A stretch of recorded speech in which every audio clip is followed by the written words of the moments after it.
Hei unistaja, mina olen Robert, Hakkab looma projekti koolide unistamise juht. Kas oled kunagi mõelnud, kuidas oleks elada maailmas, kus kõik on võimalik? Kas tahaksid olla oma lemmiktegelane, omada supervõimeid või saada tipp-YouTuberiks?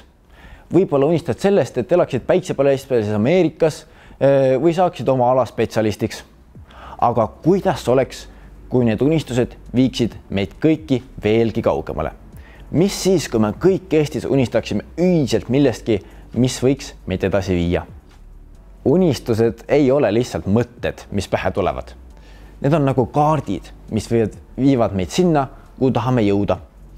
Väikesena unistasid ehk oma lemmikmänguasjadest, hobustest või ägedatest seiklustest. Aga kas kujutad ette, et need unistused võivad viia meid veelgi kaugemale? Kui kõik Eestis jagaksime oma suuri ja väikeseid unistusi, võiksime üheskoos luua maailma, kus igaüks saaks oma soove järgida. Kui me kõik unistame ühiselt, pole midagi, mida me ei suudaks saavutada.